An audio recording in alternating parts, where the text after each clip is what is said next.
Bien le bonjour à toutes et toutes. Dimanche 22 juillet, nous sommes dans la forêt de Fontainebleau avec Vexalia qui fait une pause technique. Dites bonjour à la caméra. Bonjour. Bonjour. Dites bonjour à la caméra. Voilà, donc c'est le tout début de notre promenade au sein de la forêt de Fontainebleau. Il fait un peu lourd. C'est nuageux par rapport à hier. Mais par contre, le temps est relativement lourd.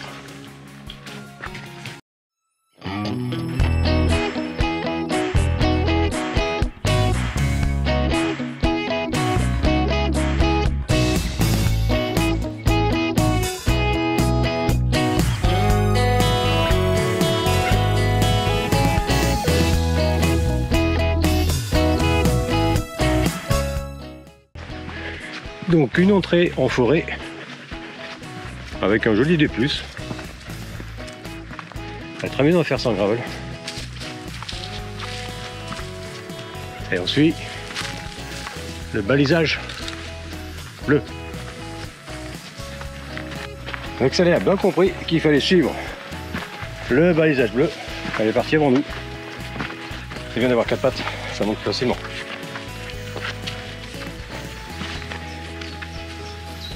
C'est raide.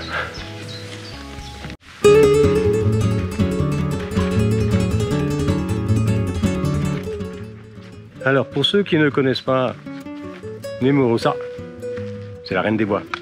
Je dis ça parce que c'est écrit, hein, sinon je ne connais pas non plus. Je vois pas qui ça peut être. Et là, on a les rois de la forêt, les piétons.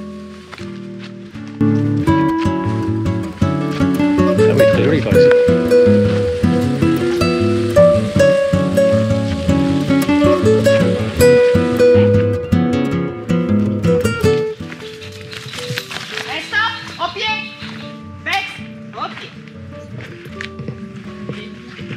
Et là, nous avons le comte Louis-Alexandre Fouché de Carrel, commandeur de la Légion d'honneur, conseiller général du Calvados, préfet des Côtes-du-Nord, principal fondateur de la Société nationale d'encouragement à l'agriculture, conseiller général, préfet, sénateur de Seine-et-Marne. Ok, il en a fait des choses.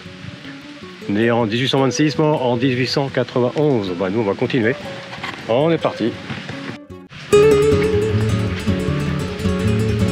Que nous sommes loin de toute civilisation, mais non, la route est juste derrière ces arbres. Bonjour. Bonjour.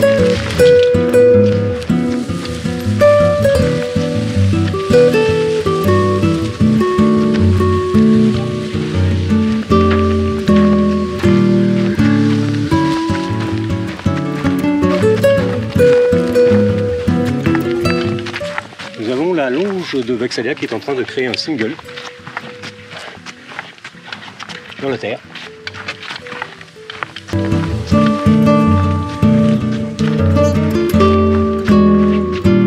Elle est magnifique.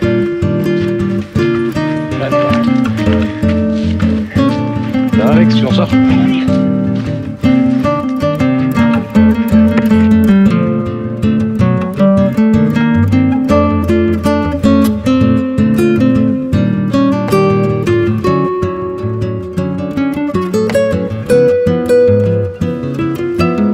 Cette forêt est vraiment géniale. On n'y vient pas assez souvent. On devrait y venir plus souvent. En voiture, c'est à peine 40 minutes. Donc, ouais, c'est une chose à laquelle je vais penser maintenant. Pas uniquement pour faire de la balade à pied, mais aussi j'ai vu qu'il y avait un tas de circuits en gravel sur la forêt, donc ça pourrait être sympa d'en faire quelques-uns. Et là il y a Vex qui m'attend.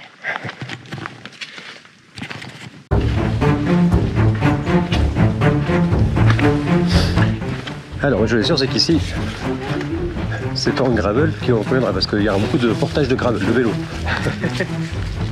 Alors que des escaliers, beaucoup d'escaliers. Je m'intéresse à l'histoire de Fontainebleau, parce que s'il y a autant d'escaliers, c'est qu'il y a dû y avoir quelque chose. Le tour. Ok, donc on devrait passer à côté de la tour. Cette forêt, elle me semble être un paradoxe, parce qu'en règle générale, quand tu vas en forêt, la température fraîchit. Là, j'ai l'impression qu'il fait aussi lourd qu'en dehors de la forêt. Ouais. Donc là, nous avons perdu Vex qui est parti dans une grotte. Ah non, voilà, t'as trouvé de l'eau. T'as trouvé de l'eau, boueuse. Ouais. Ouais, bravo, ouais. T'es dans la boue. Allez, viens. Allez, viens, Vex. On y va. Allez. Il ne reste plus qu'à trouver de l'eau non boueuse. Tu restes là, nous on s'en va. Allez, viens, Vex. Allez.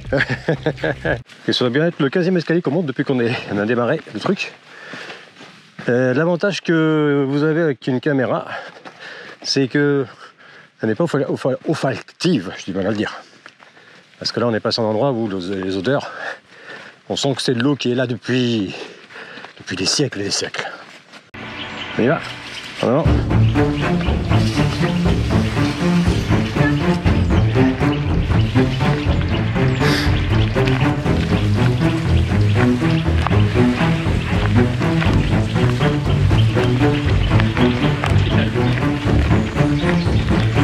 Ah, le single, oui. C'est pour ça. Alors, en VTT, ça passe.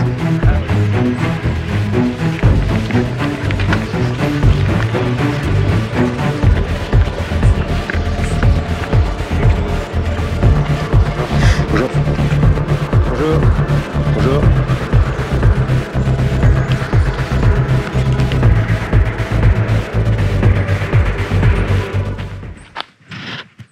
Je vais en profiter pour vous montrer un truc. Vous connaissez tous l'histoire du fil d'Ariane qu'il fallait suivre. Eh bien nous suivons le fil de Vex. Hein, une forêt, ça monte. Hein. Ça monte. Pour ceux qui disent que c'est plat. Non, une forêt, c'est tout sauf plat. Celle de Fontainebleau, elle est tout sauf plate. Donc beaucoup de terrains différents, Fontainebleau. Hein.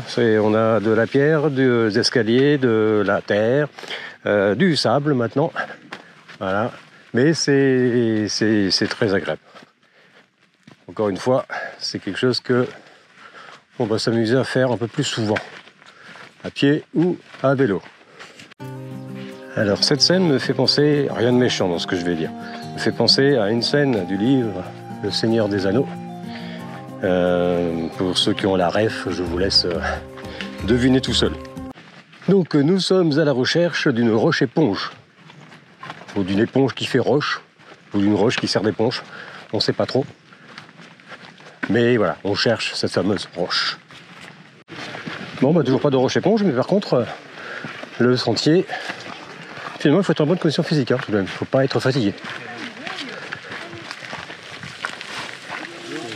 Bonjour. Bonjour. Avec ces deux anges.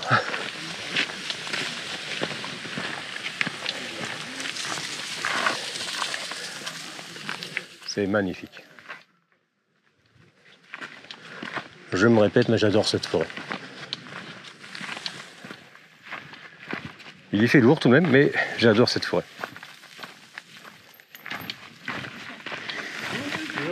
Bonjour. Bonjour. Alors, je vous explique, ça fait un petit moment qu'on aurait dû passer devant le rocher éponge ou la roche éponge, enfin, ou l'éponge qui fait roche, je ne sais plus. On ne trouve toujours pas, ni d'éponge ni de rocher. En tout cas, rien qui ressemble. Mais bon, on n'est pas perdu. On n'est pas perdu. On a confiance. On suit toujours, non pas le fil d'Ariane, mais le fil de Vex.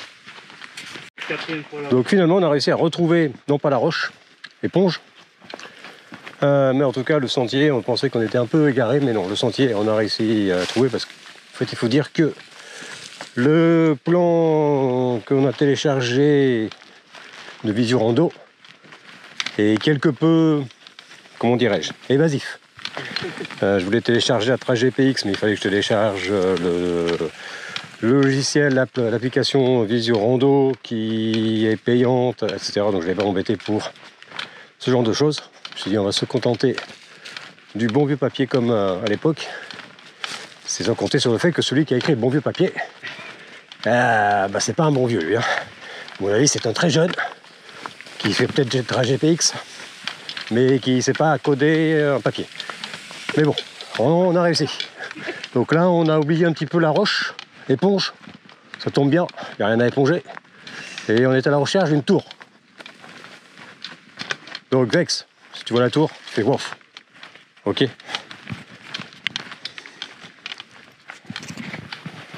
Donc là, le monsieur qui a codé le papier nous dit qu'ici, plusieurs chemins se croisent. Tâchez de bien repérer celui qui en prend. Donc fort heureusement, en se décalant un petit peu, on voit en face qu'il y a un arbre avec un trait bleu. Et ça tombe bien, on suit le sentier bleu. Allez, direction la tour. Ou pas.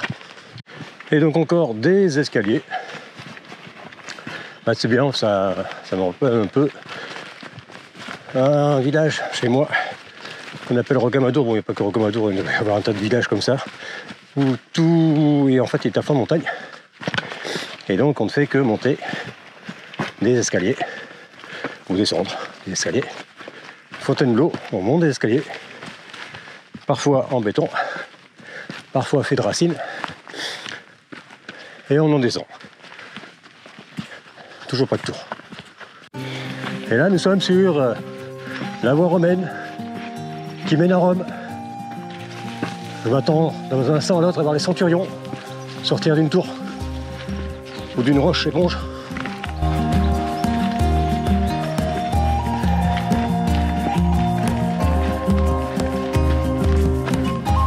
Pas de centurion, pas de tour, pas d'éponge. C'est peut-être ça, la roche éponge. C'est celle qui nous éponge, qui nous absorbe. Attention à la tête. Voilà.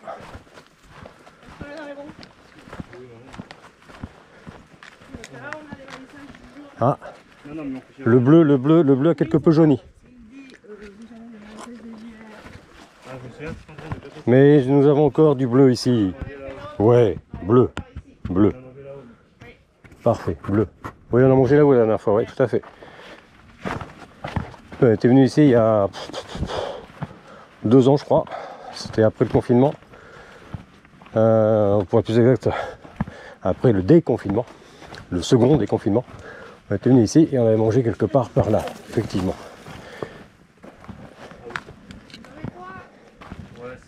C'est un peu sportif tout de même. Ah, la tour. Elle existe vraiment, la tour. C'est pas la Tourmagne, mais elle se gagne aussi.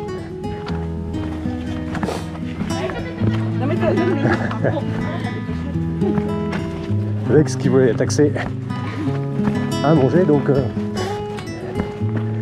voilà, nous avons réalisé le défi de la Tourmagne. On a fait ça en moins de 2 heures, là où les autres font ça en 5 jours, 6 jours. Non, je plaisante. Tour construite par Sylvain Dencourt en 1651 et réédifiée en 1878 par souscription publique. Le 4 juillet 1030 fut commémoré ici par les amis de la forêt le centenaire de la création des sentiers Dencourt. Vous savez quoi, je vais vous prendre en photo ce truc là.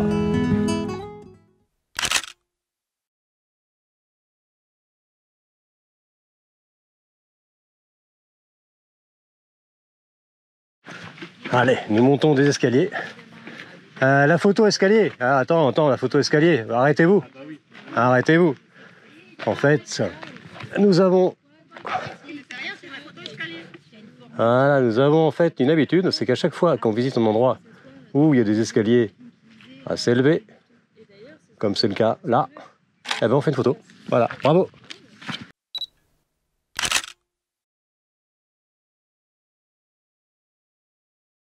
Et bien voilà, on continue à monter. Ah, je vois la tête de Vex. Vous allez la montée, c'est nous. Ah, tout va bien. Ok. Ah bah voilà. Non, elle veut regarder. Voilà. T'as raison. Elle perd pas la manie de... Tu vas perdre cette manette, c'est un peu. Je sais très bien comment c'est pareil. Oui, c'est pareil. Ouais. C'est impossible.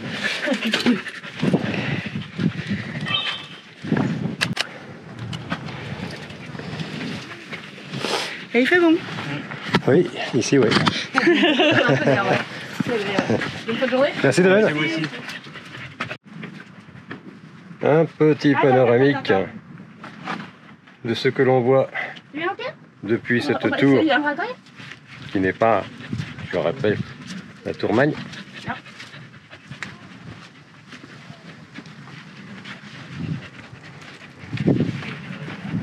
Donc on a entendu parler à 2 reprises de la tour Magne, voire même à 3 reprises. Donc pour ceux qui font pas de gravel, ça va peut-être pas vous parler ce challenge. Donc je vous laisse juste chercher Challenge Tour Magne, ne serait-ce que sur YouTube, et vous allez trouver un tas d'explications. C'est en collaboration avec Zéphal, qui reprend en fait un voyage de 2 compères au siècle dernier. Je voulais chercher, vous verrez, c'est parfaitement expliqué, ça expliquera même mieux que moi. Bon, j'ai jamais été dans l'Amazone, encore moins dans sa jungle, mais avouez quand même que là ça le fait. Hein, on est bien là.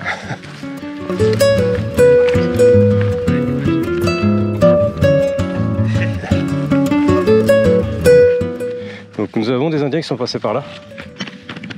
La flèche rouge. Mais nous, on suit toujours le bleu. Ça va, on y va.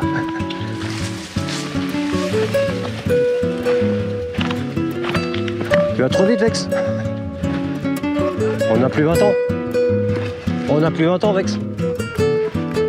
C'est surtout que nous, on est sur 2 pattes et non pas sur 4.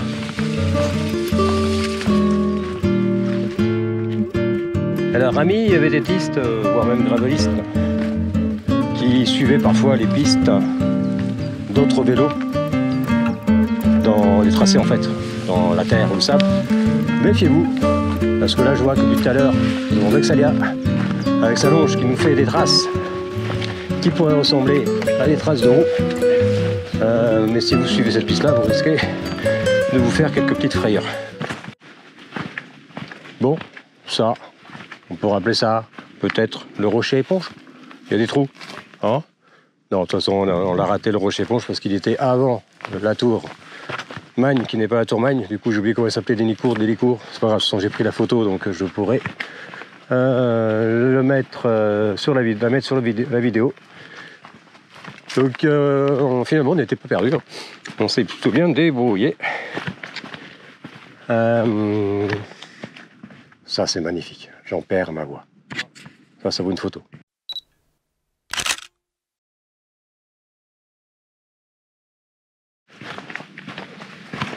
Et on poursuit notre avancée. Donc, je ne vous l'ai pas dit, mais c'est un circuit de 14 km que nous faisons.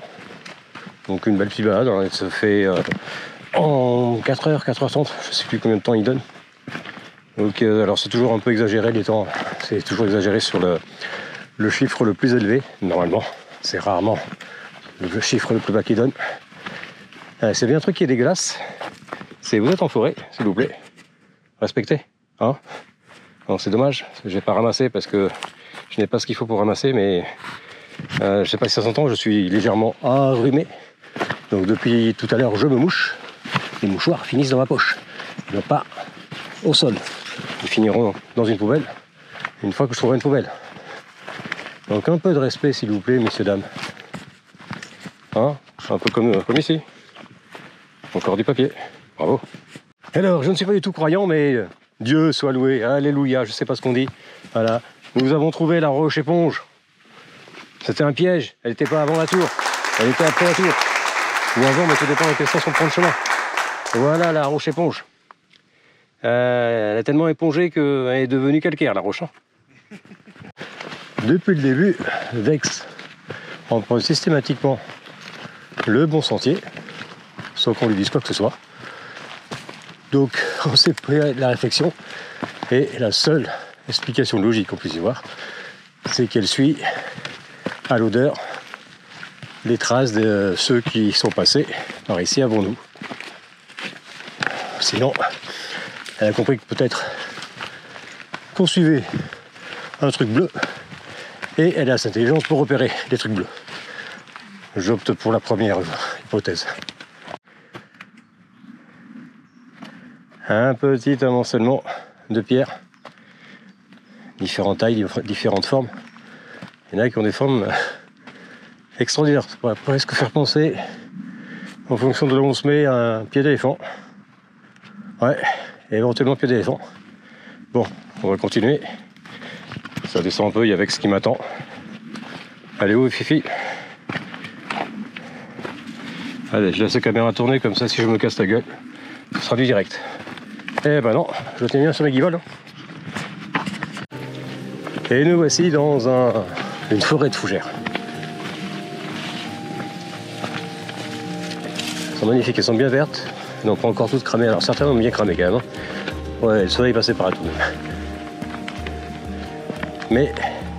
Mais belle fougère, hein, belle taille.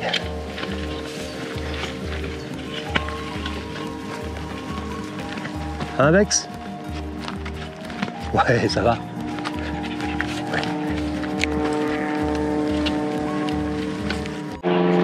Donc le petit comique qui a pondu le PDF pour le circuit nous dit qu'à un moment donné, il va falloir quitter momentanément le marquage bleu. À quoi déjà? À parcelle. Aux parcelles 238 et je sais plus trop combien.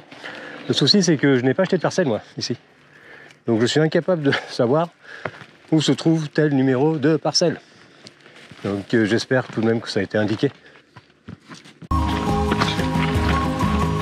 Il y a des sentiers qui sont parfois très étriqués.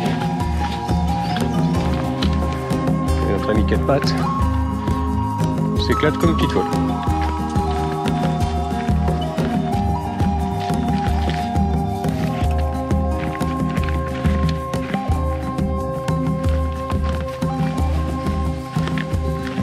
Cette succession de rochers est superbe. Ben voilà pourquoi c'est pas celui-là qu'on appelle le rocher éponge. Il pourrait être aussi l'éponge celui-là. Oui. Voilà. En fait, on a mis 3 heures à chercher un rocher éponge, et là on en trouve toutes les 10 minutes. Donc petit point GPS. Le paplard nous dit qu'à un moment donné, il va falloir qu'on quitte le sentier bleu aux parcelles numéro 238 et je ne sais pas combien, pour prendre un chemin creux qui se trouve sur la gauche. Donc on a cherché, parce qu'on s'est dit, comme on n'a pas acheté de parcelle ici, je suppose que pour savoir où sont les numéros, ça doit être indiqué. Donc on s'est dit, on va suivre jusqu'au moment où on trouvait le numéro parcelle. Résultat, donc on a suivi le chemin bleu, qui nous a fait faire le tour du rocher pour nous ramener ici. Et là on s'est dit, il y a un truc. On va marquer un temps de pause. Voilà, on va réfléchir. Bon, on a triché, hein. Il y a Adrien qui a mis le point GPS sur Google. Et en fait, le chemin creux, effectivement, c'est un chemin creux. Voilà, je confirme. Il est creusé de chaque côté, voilà. Je ne suis pas certain que chez moi, dans le sud, on appelle ça un chemin creux. Mais pour les Parisiens, ouais, ça peut passer pour quelque chose de creux. Donc, en fait, c'est ce chemin-là qu'il faut prendre. Et le numéro de parcelle, ah. Alors, c'est peut-être codé dans les gènes des fougères. Malheureusement, on n'a pas né le décodeur des gènes fougères. Donc, on va se le faire avec Google et Adrien. Ouais. Bon, voilà, on est toujours hors chemin balisé, conformément aux instructions données par le guide en papier. On a bien trouvé, juste après le chemin, creux. Tellement creux qu'on se serait cru dans un fossé. Je plaisante bien sûr. Hein. Donc après le chemin creux, on a bien trouvé le sentier qui fait gauche-droite. Donc on a pris gauche, puis maintenant on est sur le côté droite. Et on devrait arriver sur une petite route à traverser, si tout va bien. Par ici, je pense que quelqu'un s'amusait à allumer un petit feu, hein, parce que c'est pas le soleil qui a cramé comme ça. Oui. Non, c'est bien cramé, ouais. Il y en a un qui s'est amusé. Et un peu de bol parce que ça a l'air d'avoir été, non, j'allais dire, ça a l'air d'avoir été assez bien contenu, mais non, ça a bien cramé. Ah ouais. Ah ouais.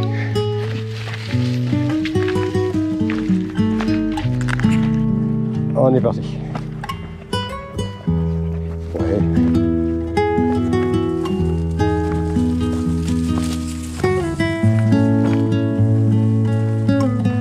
Ça va toujours? Ouais, ça va toujours.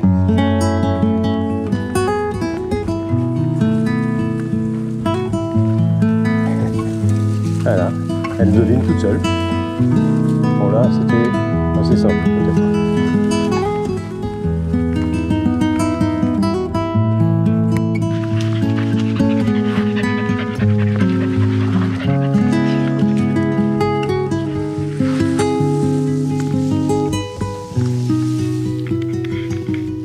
On a perdu quelqu'un.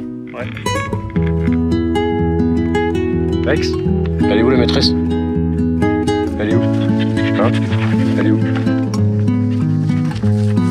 Je vais chercher. Elle est où?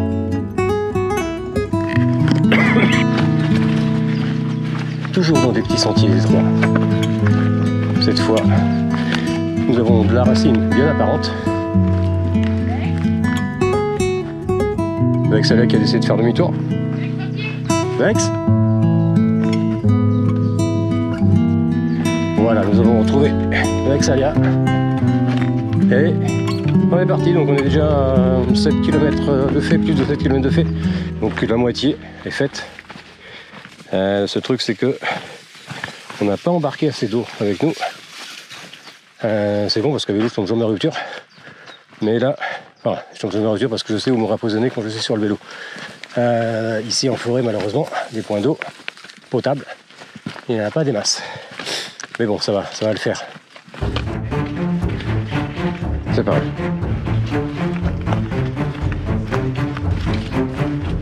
C'est par la Mofifi.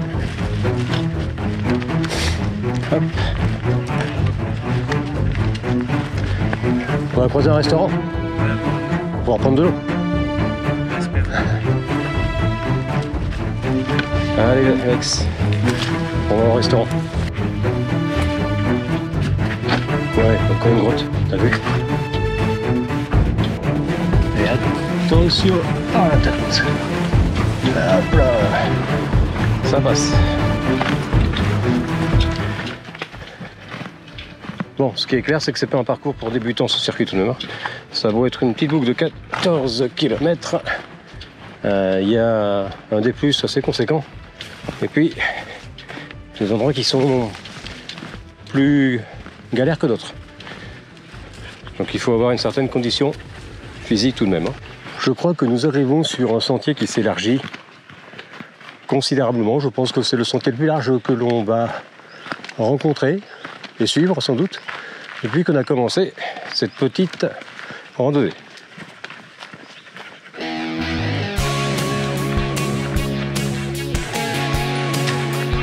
Ouais, c'est savoir où on va. C'est le croisement. C'est le fameux croisement. Qu'est-ce qu'il nous raconte au croisement? Carrefour on a traversé. Non, ok, c'est pas du tout ça. Voilà, c'est pas le croisement. Ouais, juste le... C'est un croisement, mais c'est pas un croisement. Ouais, c'est pas le croisement. Ok, c'est pas le croisement. Et donc à celui-ci, on fait quoi? Suis le sentier bleu, Là-bas? Non, c'est une croix. Ouais. Sentier bleu, là on en vient.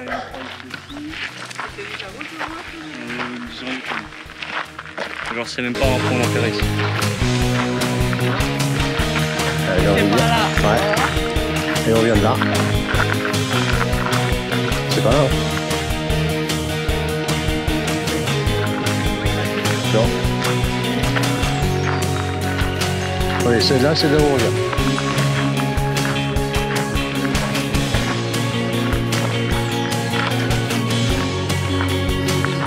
Ouais, bah on va partir par là. Hein. Alors le coup de cul devant nous à vélo, il doit faire mal. En plus ça a l'air d'être du gravier. Donc à vélo, on doit y avoir quoi qu'on est quoi sur du 5-6%. Ah, on le prend pas. Ça tombe bien, on n'est pas à vélo non plus. On va là. Ouais. On prend un numéro 1. C'est un 3 ça? Ouais, c'est un point. Ok. Sentier numéro 3, c'est parti. Et voilà, nous avons trouvé le sentier numéro 3 qui nous amène à la Croix de Gasse, où est censé se trouver le carrefour. Alors pas un centre commercial, hein. Un carrefour, un vrai carrefour, avec un restaurant. Donc on va voir, on se dirige. Sinon au restaurant, tout au moins vers la Croix de Gasse. Donc Vex, sans qu'on lui dise rien, est parti tout droit. Elle aurait pu aller là. Elle aurait pu aller là. Elle a décidé d'aller là. Bon, maintenant que je lui parle de droite, elle va à droite. Mais elle partait dans la bonne direction d'entrée de jeu. C'est bien Fifi, t'avais bien vu la bonne direction. Elle est où la Fifi? Elle est là, regarde. On est parti. On va au restaurant. Je crois que c'est genre un restaurant. Donc on a trouvé le restaurant qui bien sûr est fermé, c'est pas une surprise. Un point d'eau et non potable. Est-ce qu'ils ont eu l'intelligence de mettre un point d'eau potable hors du restaurant, puisque je suppose que le restaurant lui doit travailler avec de l'eau potable. Sinon c'est que c'est un restaurant qu'il faut éviter. Non, que dalle. Que dalle, que dalle, que dalle, que dalle.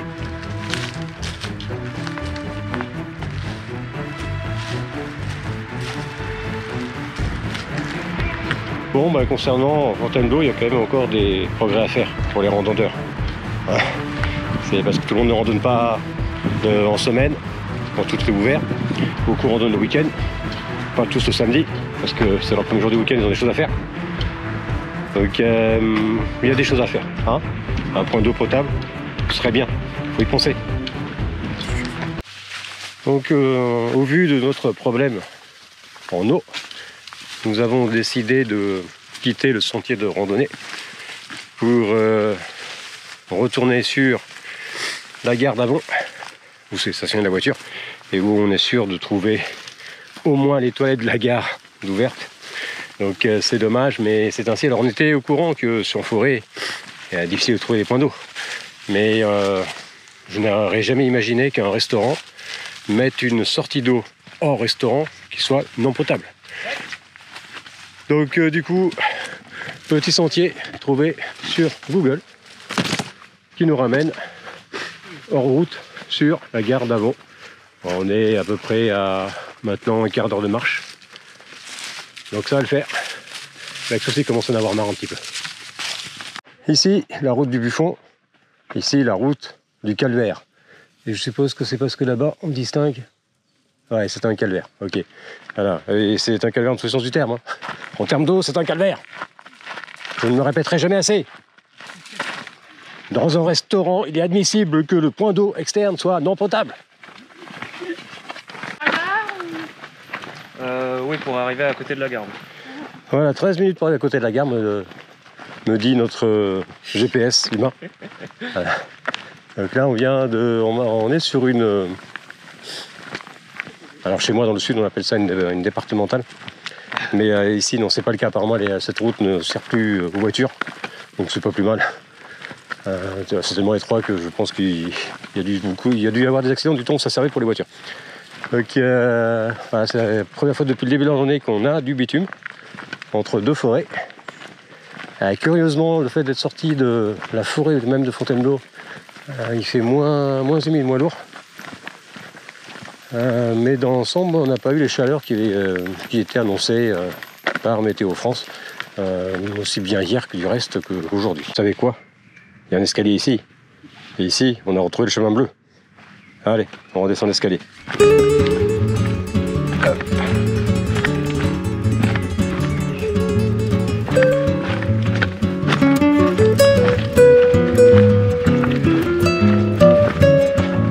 Et quand on veut des escaliers, on a des escaliers. Alors Adrien a dit quelque chose d'étrange à l'instant. Il a dit, c'est toujours tout droit jusqu'à ce qu'on sorte de la gare. La gare est dans la forêt. Je m'interroge.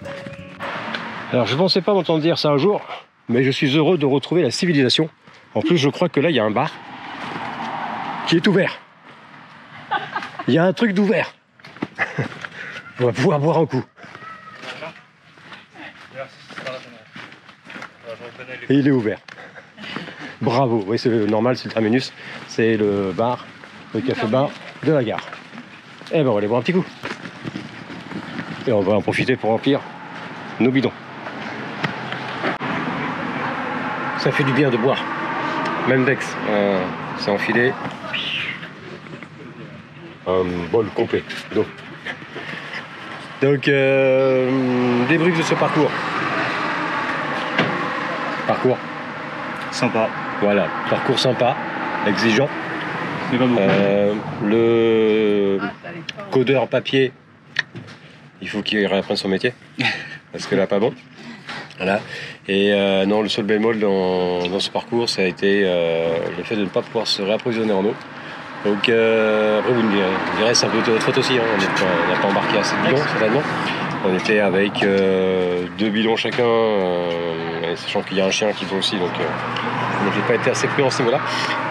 Mais je retiens cette histoire de restaurant qui a une arrivée extérieure en eau non potable.